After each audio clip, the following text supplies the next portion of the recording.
అదరగొట్టే కారం రంగు రుచి ఆచి కారం పొడి. లోకల్ బాడీ ఎన్నికలపై గులాబీ పార్టీ ఫోకస్ పెంచిందా? గ్రామీణ స్థాయిలో ఆ పార్టీకున్న బలాన్ని మరోసారి నిరూపించాలని భావిస్తోందా? డిసెంబర్ నెలలో ఎన్నికలు జరుగుతుండడం గులాబీ పార్టీకి అడ్వాంటేజ్ గా మారబోతుందా? అటు గులాబీ బాస్ కేసీఆర్ కూడా నేరుగా రంగంలోకి దిగిపోయి నేతలకు దిశానిర్దేశం చేస్తారనే ప్రచారం జరుగుతోంది. అయితే డిసెంబర్ నెలలో సర్పంచ్ ఎన్నికలు గులాబీ పార్టీకి సెంటిమెంట్ గా మారుతున్నాయా?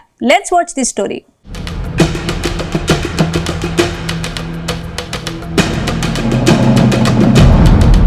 తెలంగాణలో స్థానిక సంస్థల కోలాహలం నెలకొంది. ఊరూరా సర్పంచ్, వార్డు మెంబర్ల పదవి కోసం ఆశావాహులు నామినేషన్లు దాఖలు చేస్తున్నారు.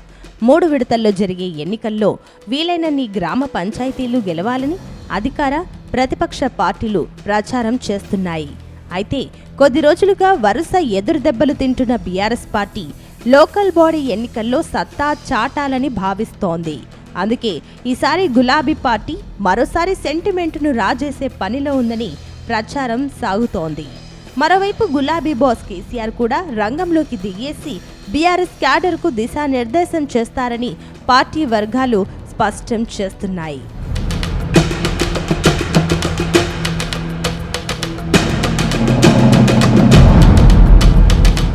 తెలంగాణ రాష్ట్రానికి డిసెంబర్ నెలకు విడదీయలేని అనుబంధం ఉంది. గతంలో తెలంగాణ రాష్ట్ర సాధన సమయంలో కీలక ప్రకటనలు డిసెంబర్ నెలలోనే వచ్చాయి. అటు కేసీఆర్ కూడా దీక్షా దివాస్ను డిసెంబర్ మాసంలోనే నిర్వహించారు. అందుకే డిసెంబర్ నెలలో తెలంగాణ రాష్ట్ర ఆవిర్భావం, తొలి ప్రకటన, కేసీఆర్ ఆమరణ నిరాహార దీక్ష ఇవన్నీ గుర్తుకు తెస్తూ పెద్ద ఎత్తున రాష్ట్ర వ్యాప్తంగా కార్యక్రమాలను చేపట్టింది. ఈ నెల 29వ తేదీ నుంచి డిసెంబర్ 9వ తేదీ వరకు దీక్షా దివాస్ తెలంగాణ వ్యాప్తంగా బీఆర్ఎస్ నిర్వహించాలని బీఆర్ఎస్ పార్టీ నిర్ణయించింది. అయితే డిసెంబర్ 11వ తేదీన తొలి దశ పంచాయతీ ఎన్నికలు జరుగుతున్నాయి. ఈ నేపథ్యంలో దీక్షా దివాస్ ను నిర్వహిస్తూ ప్రజల్లోకి బలంగా వెళితే సెంటిమెంట్ వర్కౌట్ అవుతుందని బీఆర్ఎస్ నేతలు లెక్కలు వేసుకుంటున్నట్టు ప్రచారం సాగుతోంది.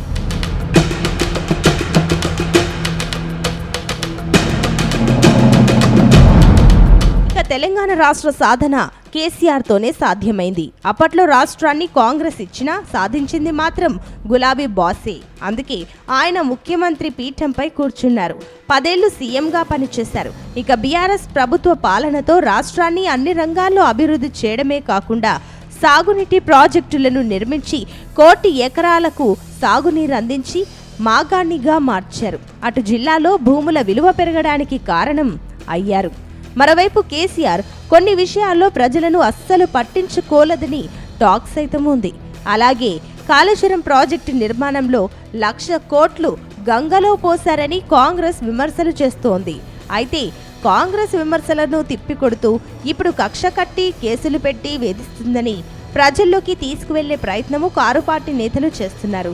సంక్షేమ పథకాలతో పాటుగా అభివృద్ధిని కూడా వేగంగా పరుగులు పెట్టించిన కేసీఆర్ను కాదని కాంగ్రెస్ను అధికారంలోకి తెచ్చుకున్నందుకు అన్ని సంక్షేమ పథకాలకు తూట్లు పొడుస్తున్నారని బీఆర్ఎస్ నేతలు చెబుతున్నారు. అంతేకాకుండా ఈ విషయాన్ని బలంగా ప్రచారం చేసే యత్నంలో భాగంగా ఈ దీక్షా దివాస్ను ప్రారంభించేందుకు బీఆర్ఎస్ నేతలు ప్రయత్నాలు చేస్తున్నారు.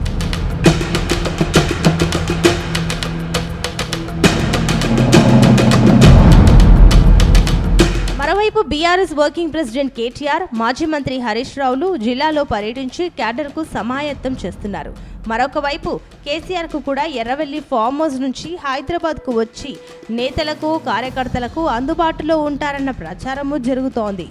నందినగర్ నివాసంలో ఉంటూ నేతలకు దిశానిర్దేశం చేస్తారని అంటున్నారు. దాదాపు 12 రోజుల పాటు తెలంగాణ వ్యాప్తంగా దీక్షా దివాస్ పేరుతో ప్రజల్లోకి వెళ్లడమే కాకుండా కాంగ్రెస్ పార్టీ ఎన్నికల ముందు ఇచ్చిన హామీలు, గత 2 ఏళ్ల నుంచి అమలు చేయని వాటిని ప్రస్తావిస్తూ ప్రజలను తమ వైపునకు తిప్పుకునే ప్రయత్నము చేస్తున్నారు.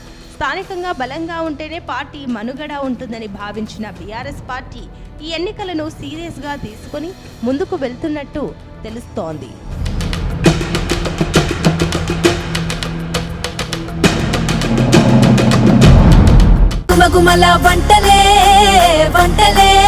అదరగొట్టే కారం రంగు రుచి ఆచి కారం పొడి.